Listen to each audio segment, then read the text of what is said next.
But I mentioned this festival, which is happening in Peel next month. And actually, the Isle of Man is becoming really well known for its festivals. We're fast approaching Cycle Fest in a couple of weeks. But on the first bank holiday weekend of May, there is a fiery programme of family events planned for Peel. And to find out more, first of all, we're joined by John Shakespeare, one of the organisers. Pastor Mai, how are you? Good. I'm glad to see you haven't got a coffee in your hand that you're going to spill everywhere. No, today. sorry. So, John, what's happening? Well, this is a great event.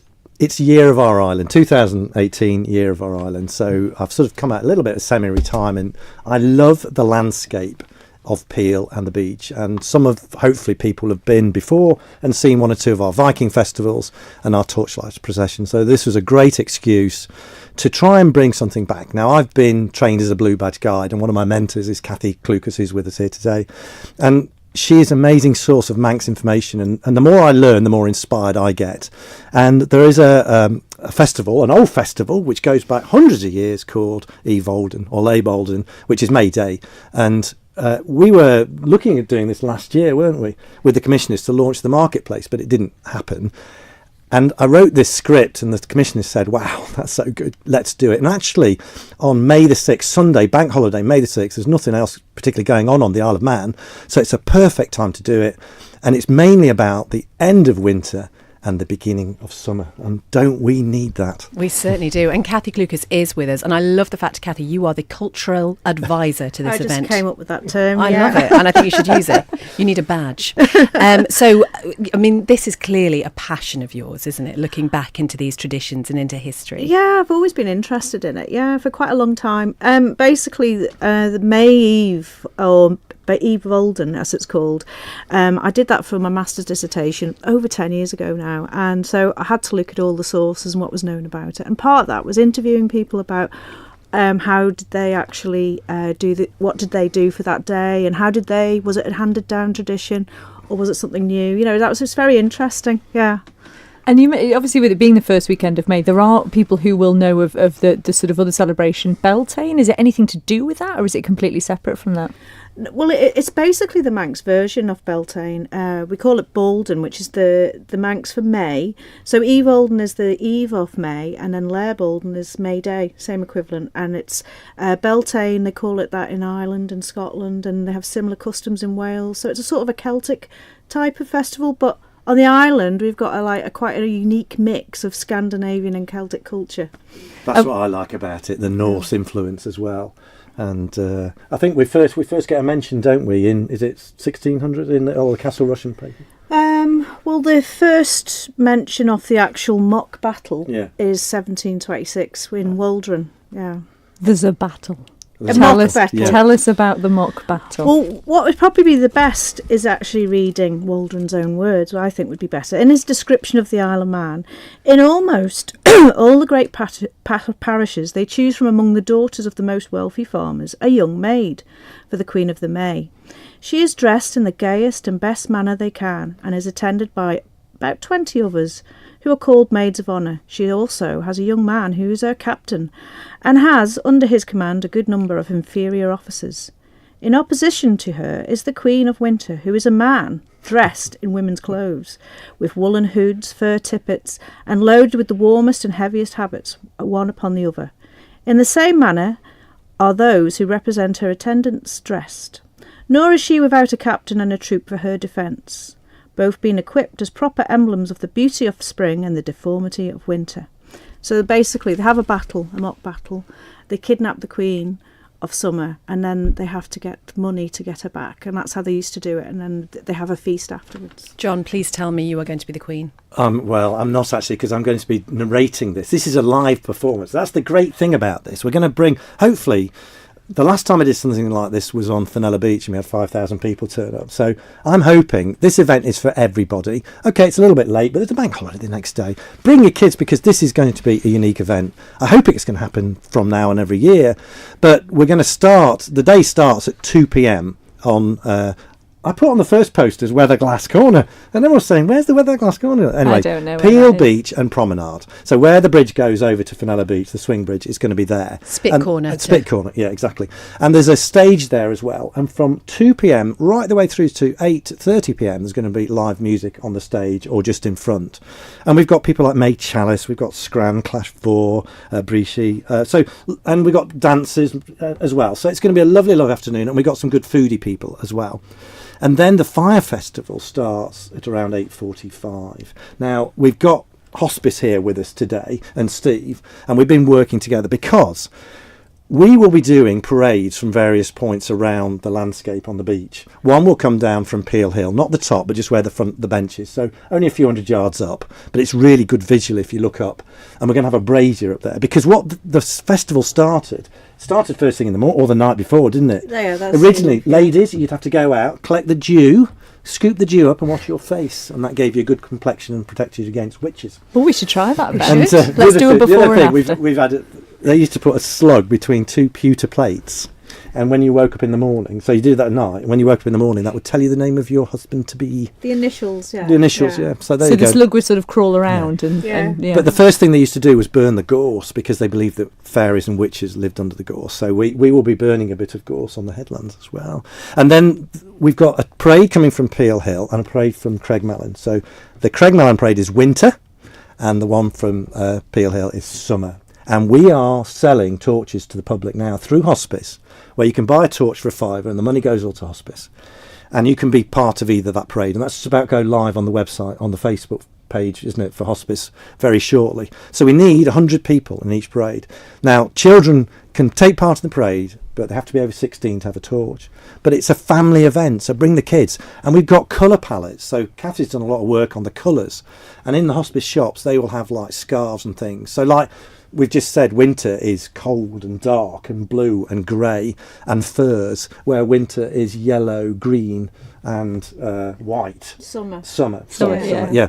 So it's a great chance to take part. Now, the other thing we're doing, during the day on the beach, the Vikings and Man are doing games, or May games, if you like, and John Dog Collister is going to be making a cross kern. Who's know what a cross kern is here, Beth? Oh, I don't know.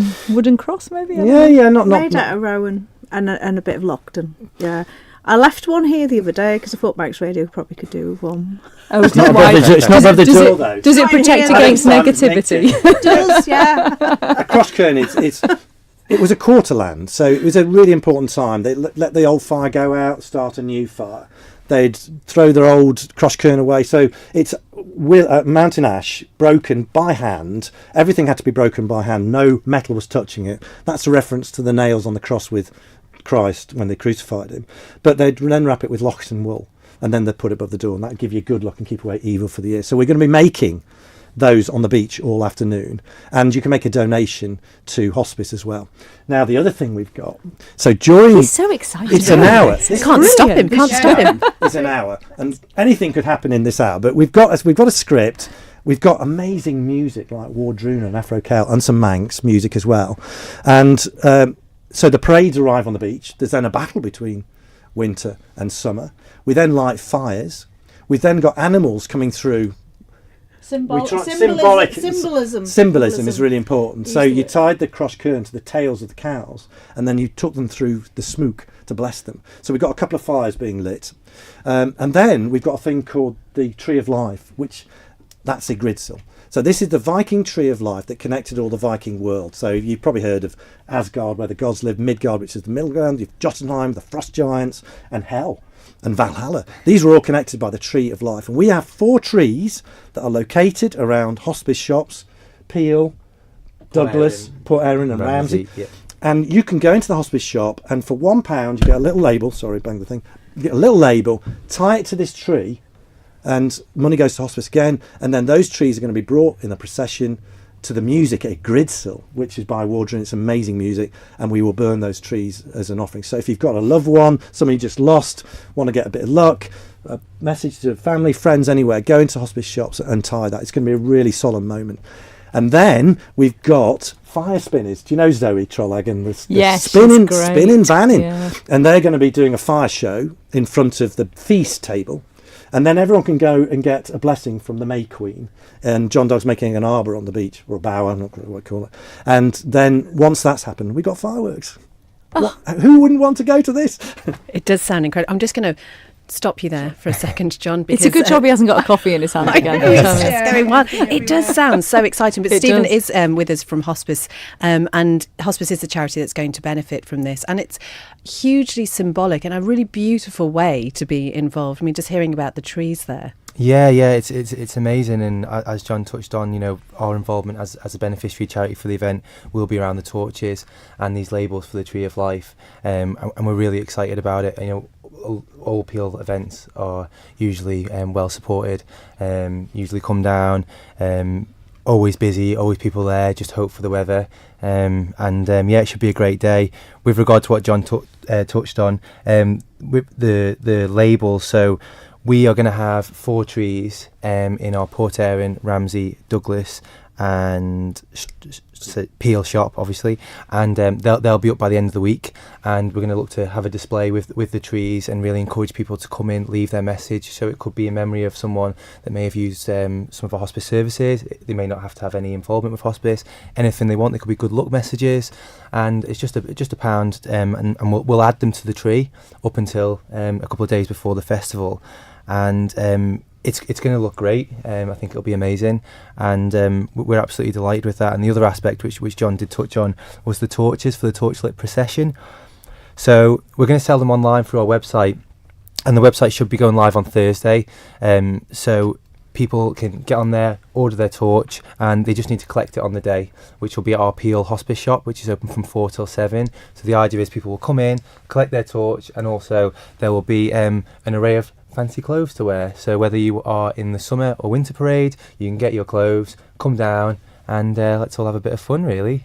And Cathy, for somebody who is so passionate about history and tradition, it must be so exciting to see something that you've learnt about, you've read about, put into life. Yeah, well, I think it'll be really it's really interesting. The fact also it's a nice thing, a community event, and it can get people involved and people that haven't lived here long. It doesn't really matter because it's like a cross-cultural sort of. It's a spring festival, basically, and it'll be really. And it's also doing raising money for the local community as well, and something that.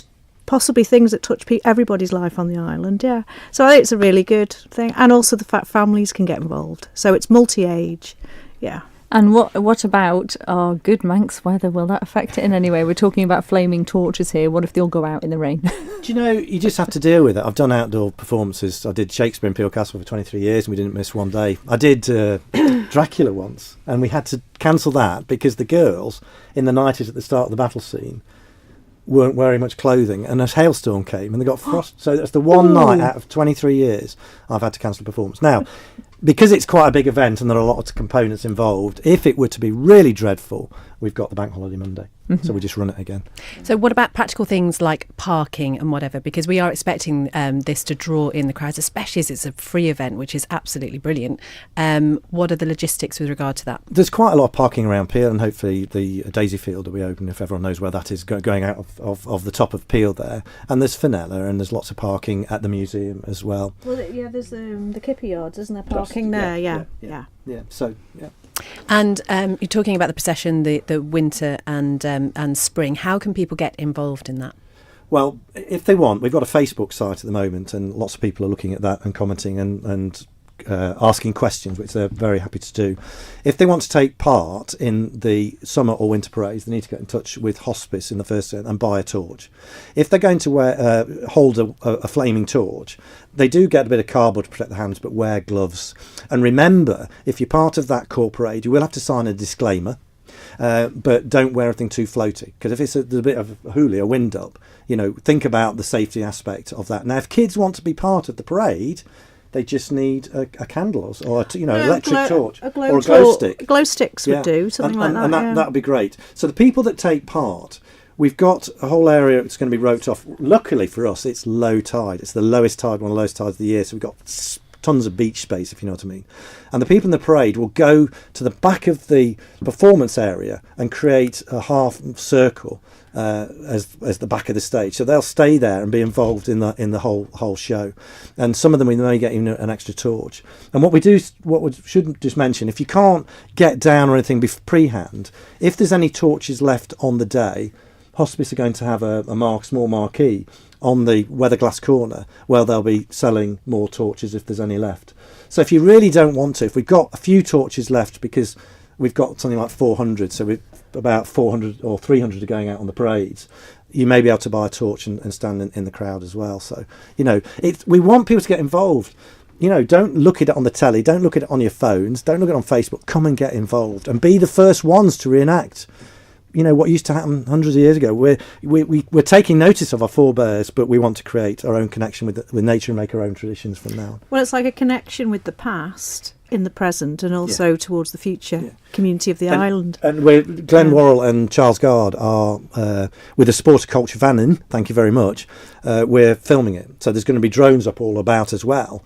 And hopefully, with things snaking down hills and round the castle and all that stuff, it should look fantastic. And the idea is to have a really good marketing plan to promote it next year to get people over.